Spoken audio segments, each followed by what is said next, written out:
پھر اس نے عرض کی قال اخبرنی عن الاحسان کہ یا رسول اللہ صلی اللہ علیہ وسلم مجھے احسان کے بارے بتائیے، احسان کیا ہے؟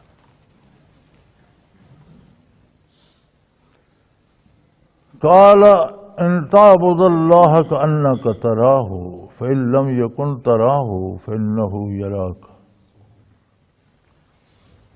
آپ صلی اللہ علیہ وسلم نے فرمایا احسان یہ ہے کہ تو اللہ کی عبادت ایسے کرے جیسے تو اللہ کو روبرو دیکھ رہا ہے۔ اگر یہ درجہ تجھے حاصل نہیں کر سکتا تو کمزور ہے، تو کم از کم شرط یہ ہے کہ تجھے یہ یقین ہو کہ اللہ مجھے دیکھ رہا ہے۔ اگر یہ بھی نہیں ہے تو پھر تیری کوئی عبادت نہیں۔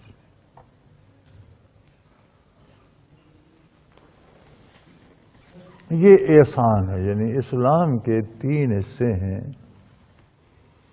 اسلام، ایمان، احسان۔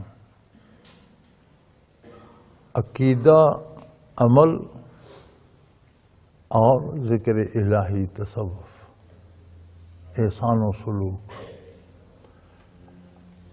یہاں رسول اللہ صلی اللہ علیہ وسلم نے فرمایا کہ انک تراہ، گویا جیسے تو اسے دیکھ رہا ہے، یعنی واقعتاً تو بندہ اس دنیا میں جمال باری کے حصول کا اہل نہیں ہے، یہ آنکھ، دنیا کی آنکھ اس عالم میں اسے نہیں دیکھ سکتی۔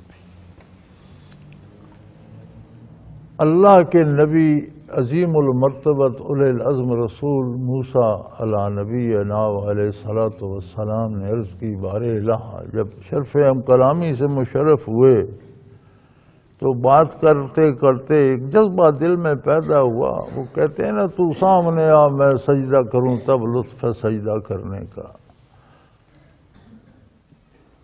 تو وہ جذبہ اندر جاگا کہ میں بات تو سن رہا ہوں، میں آپ کا دیدار بھی کروں، جمال جہاں آرا دیکھوں۔ قال رب ارنی انظر الیک، یا اللہ حجابات ہٹا دے، مجھے نظر آ، میں آپ کو دیکھنا چاہتا ہوں۔ اولی العزم رسول تھے اور بغیر وحی کے براہ راست کلام باری سے مشرف ہوتے تھے۔ ذوق دیدار بڑھ گیا۔ فرمایا لن ترانی، فرمایا موسیٰ تو نہیں دیکھ سکتا اس دنیا میں ان آنکھوں سے جمال باری یہ دنیا فانی ہے، یہ نظر فانی ہے، فانی باقی کا احاطہ نہیں کر سکتا، نہیں دیکھ سکتا۔ تو پھر معاشمہ کس شمار میں ہم کیسے دیکھ سکتے؟ اس لیے اللہ کے رسول صلی اللہ علیہ وسلم نے یہ نہیں فرمایا کہ تو اللہ کو دیکھ، فرمایا جیسے، یعنی تیری کیفیت وہ ہو کہ جیسے تو اللہ کو دیکھ رہا۔ اب یہاں ایک مشکل پیش آتی ہے، وہ مشکل یہ ہے کہ بندہ جو کام کرنا اس کے لیے ناممکن، اس کا تصور بھی نہیں کر سکتا۔ یعنی بندہ ایسے بغیر جہاز یا چھتری کے نہیں اڑ سکتا، تو اسے کہا جائے بیٹھ کر تصور کرو ہوا میں اڑ رہا ہوں، تو نہیں کر سکتا۔ جو کام ممکن نہ ہو بندے کے لیے وہ اس کا تصور بھی نہیں کر سکتا، تصور بھی اس کا ناممکن ہوتا ہے۔ تو جب دیدار باری اس عالم میں ممکن نہیں ہے تو اس کا تصور کیسے کرے؟ حضور نے تصور نہیں فرمایا کہ تصور کرو، نہیں، آپ نے فرمایا کیفیت وہ ہو جائے جیسے تو اللہ کو دیکھ رہا۔ یہی تصوف و سلوک ہے۔ ذکر قلبی کا ثمر یہی ہے، مراقبات کا حاصل یہی ہے کہ تو اللہ اللہ کر کے باطن کو اتنا روشن کر کہ تجھے حضور حق کی کیفیت نصیب ہو جائے۔ اس کیفیت کا کوئی ذرا نصیب ہو جائے تو پھر نماز پڑھنے میں مزہ آتا ہے، کوئی خیال سوچے نہیں آتے، پھر مزہ آتا ہے، دل کرتا ہے قیام میں کھڑے رہیں، رکوع ہو تو جی چاہتا ہے ساری عمر رکوع ہی رہے، سجدہ ہو تو اٹھنے کو دل نہیں کرتا۔ کیوں؟ ایک اندیکھی نظر نہیں دیکھتی مگر وہ دیکھ رہی ہوتی، اس کی کیفیت یہ ہو جاتی ہے جیسے وہ اللہ کو دیکھ رہی ہے، اسے ایک مزہ آ رہا ہوتا ہے، ایک لطف آ رہا ہوتا ہے، ایک کیفیت طاری ہو جاتی ہے۔ ان تعبد اللہ کأنک تراہ، وہ کیفیت آ جائے جو دیکھ کر وارد ہوتی ہے. الفاظ ہی سے مفہوم واضح ہے. انتا عبد اللہ کا ان کا اس طرح عبادت گویا ایسی کیفیت آ جائے جیسے تو اللہ کریم کو دیکھ رہا. حضور حق نصیب ہو جائے تو پھر ہی تو سجدے کا مزہ آتا ہے. ہم آتے ہیں نا مسجد میں، ارکان پورے کیے، اٹھے بیٹھے، بھاگے دوڑے، چھونگے مارے مرغ کی طرح اور سجدے کر کے چلے گئے. کیوں؟ دلوں میں ذوق نہیں ہے، دل مردہ ہیں، کیفیات نہیں ہے. پتہ کوئی نہیں کیا ہے کیا نہیں، جو کوئی ماں باپ نے یا کسی نے سکھا دیا وہ الفاظ پورے کیے، اٹھے بیٹھے چلے گئے. نہ کچھ کھویا نہ کچھ پایا. کوئی کیفیت محسوس نہیں ہوئی کہ نماز پڑھی تو کیا مزہ آیا، کیا حاصل، کچھ بھی نہیں. ارے بھائی، ایک بندے کو وزیر اعظم بلا لیتا ہے، آ جاؤ بھائی آج مجھ سے ملاقات کرو. وہ بڑی شوق سے جاتا ہے. پھر وہ اس کی تواضع کرتا ہے، اس کی ساری بات سنتا ہے، پھر اسے چائے پلاتا ہے، کیک پیسٹریاں کھلاتا ہے، نوکروں چاکروں سے کہتا ہے اسے گیٹ تک چھوڑ کر آؤ. وہ بندہ کیا فیل کرتا ہو؟ اسے کوئی لذت، کوئی خوشی، کوئی فیل ہوتا ہے کہ نہیں؟ وہ جاتی ہوئی اور ہوگا، آتی اس کا سینہ پھولا ہوا.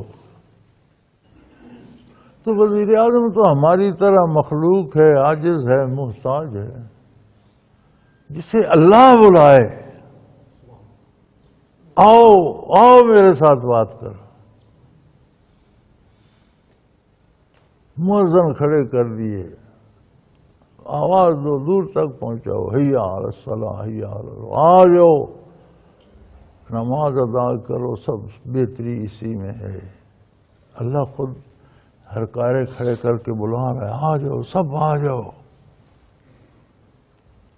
پھر ہر بندہ اپنی اپنی بات سب کی سن رہا ہے. جب اللہ کریم سے بندہ بات کر کے واپس آئے نکلے تو یار اس میں کچھ خوشی، کوئی فخر، کوئی اس میں بھی ہونا تو چاہیے تسلی کہ بڑا مزہ آیا، بڑی حضوری، بڑا وقت ملا، بہت آج تو مزہ آ گیا. ہمارے ہاں تو کچھ نہیں ہوتا. ہم تو جاتے ہیں تو تنگ پڑ جاتے ہیں، یا مولوی جی نماز پڑھاؤ بھی صحیح یار، بیٹھے بیٹھے جم گئے ہیں. رکعتیں لمبی نہ کرو یار، پوری پوری پڑھاؤ، اٹھے بیٹھے سلام پھیرا، یہ جا وہ جا، دعا بھی راستے میں مانگ لیں. ایسا کیوں ہوتا ہے؟ اللہ اللہ، ہم رسم ادا کرتے ہیں، حقیقت صلاۃ سے غافل ہے. 3 رکن ہیں اسلام کے: اسلام، ایمان اور احسان. ایمانیات عقیدہ، اپنا فقہ، اعمال. عقیدہ، اعمال، فقہ اور احسان ذکر قلبی، کیفیات باطنی. یہ 3 ضروری ہیں.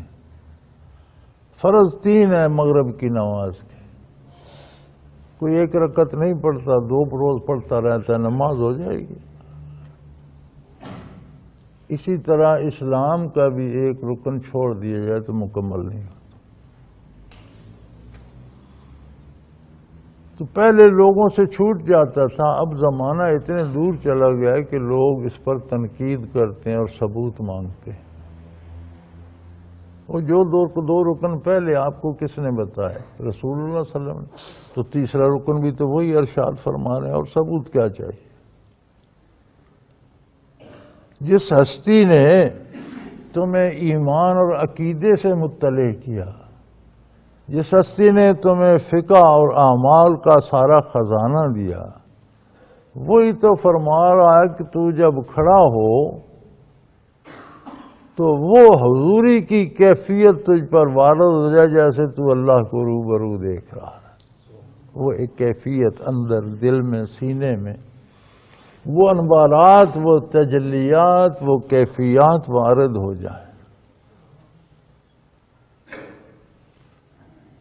اور اگر یہ اتنا حوصلہ نہیں تجھ میں کہ تو یہ کر سکے، تو مراقبے کی کم از کم حد یہ کہ تجھے یہ یقین ہو جائے کہ اللہ مجھے دیکھ رہا۔ یہ بھی نہیں تو پھر کوئی ضروری نہیں، پھر کیا فائدہ تیری نماز کا۔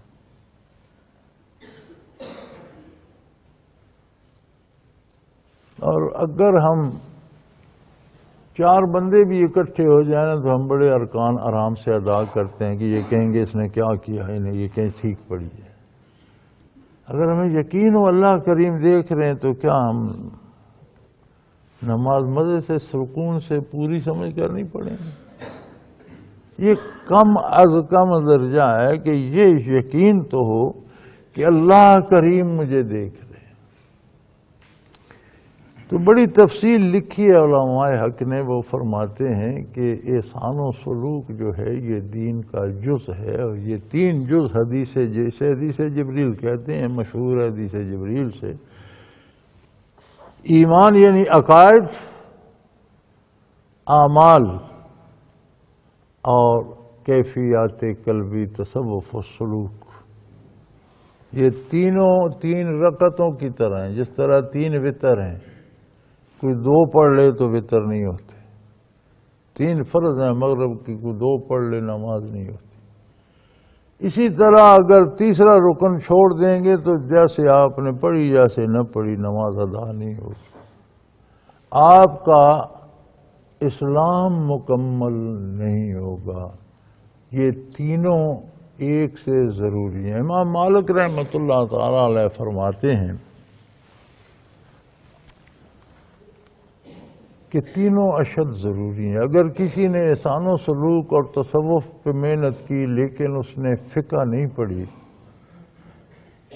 تو ہمارا زندگی ہو جائے گا، بے دین ہو جانے کا خطرہ ہے اس کو۔